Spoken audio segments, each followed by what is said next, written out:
All of you મિત્રો, good morning. હવે પહેલાં તો આક્ષેપોનો વરસાદ લઈને અત્યારે આવ્યો છું શિક્ષણ જગત ઉપર. મારી પાસે ઘણા બધા આક્ષેપો લોકો કરી રહ્યા છે. પહેલાં હું એટલું આપને કહ્યા લઉં કે હું કોઈ શિક્ષકો મિત્ર કે પછી કોઈ શિક્ષણ સંસ્થાનો કે આનો કોઈ દુશ્મન કે એનો વિરોધી નથી, પણ મારી પાસે જે આક્ષેપો આવે છે એને ધ્યાનમાં રાખીને વિડીયો બનાવું છું.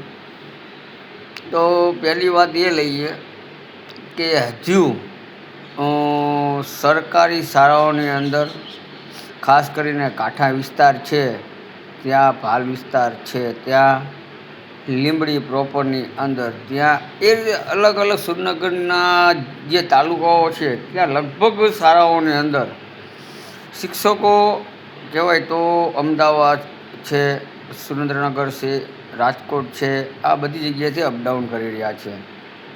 અને સરકારની નીતિ એવી છે, મેં એવું સાંભળ્યું છે, એવો પરિપત્ર પણ હશે જે અપડાઉન કરતા હશે એની જોડે, કે 8 કિલોમીટર એટલે કે હેડક્વાર્ટર કે શાળા જે છે એના 8 કિલોમીટર વિસ્તારની અંદરથી અપડાઉન કરી શકે.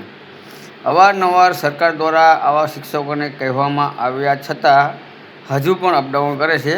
અને વહેલા આવવાના બદલે અડધી એક કલાક સ્કૂલે મોડા આવતા હોય છે, તેમજ વહેલા પોતાના ઘરે પહોંચવા માટે સ્કૂલેથી જતા રહેતા હોય છે. આવા મને ઘણા બધા પ્રશ્નો મારી સામે આવ્યા છે. ઘણા બધા લોકોએ મને મૌખિક ચર્ચા કરેલી છે. મને કે કલ્પેશભાઈ આ વિડીયો બનાવો. મેં કીધું એમને કે બનાવવામાં કશો વાંધો નથી, પણ એ આવે છે સમયસર કે અસમયસર આવે છે, પણ આવે તો છે ને. મને કે બધી વાત સાચી છે, પણ રોજે આવી રીતે થાય છે. બીજી વસ્તુ, કોરોના કાળ દરમિયાન કહેવાય તો ઘરે બેઠા વિદ્યાર્થીઓ ભણતા હતા. તો સ્વાભાવિક છે કે કોરોના સમય એવો હતો, બહુ જ દયનીય સ્થિતિ હતી. એટલે બાળકોના આરોગ્યને ધ્યાનમાં રાખી ઓનલાઈન એટલે કે મોબાઈલ દ્વારા શિક્ષણ આપવામાં આવતું હતું, જેમાં કે લેસન કે પછી અન્ય ટીચિંગ જે છે એ બધું મોબાઈલના માધ્યમથી આપવામાં આવતું હતું. પણ કોરોના કાળ ગયો, પણ જે શિક્ષકોમાં જે હજુ પણ ટેવ છે કે ઓનલાઈન લેસન કે ઓનલાઈન જે હોમવર્ક આપવાનો તે હજી જતો નથી. આવા પણ પ્રશ્નો મારી જોડે આવ્યા છે. એટલે જાતે આ કહેવાય શાળાઓ દ્વારા છોકરાઓના મનને મોબાઈલમાં ઘૂસડવાનો પ્રયત્ન હાલતો એવું લાગી રહ્યું છે. તો સરકાર શા જે તગડા પગાર આપી રહી છે એ શા માટે આપી રહી છે?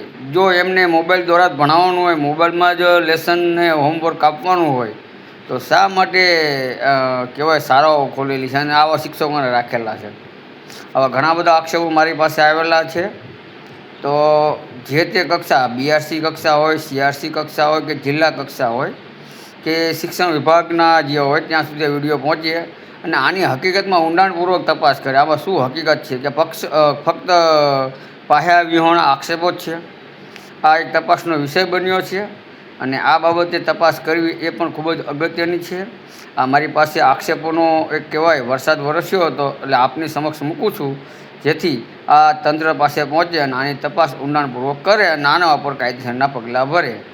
એટલે આ સ્ટોરી પણ આવનાર સમયમાં આવવાની છે કે જે ટેવ હોય છે ટેવ જતી નથી.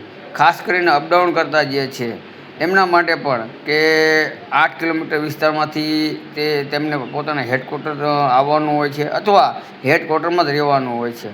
તેમ છતાં 100-150 કિલોમીટર દૂરથી આવે છે. તો આ બાબતે સરકારે કડક પગલાં ભરવા જોઈએ અને આવા લોકો સામે લાલ આંખ કરવી જોઈએ, જેથી આપણું ભાવિ ગુજરાત જે છે એનું જે ભવિષ્ય છે, જેમ કે આ બાળકો એ બગડે નહીં અને વ્યવસ્થિત રીતે સારા કક્ષાએથી બાળકોને માર્ગદર્શન અને શિક્ષણ મળી રહે. આ જ એક વિચાર છે.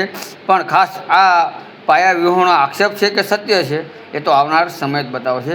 આટલી વાત કરી. જય જય ગરવી ગુજરાત. વંદે માતરમ.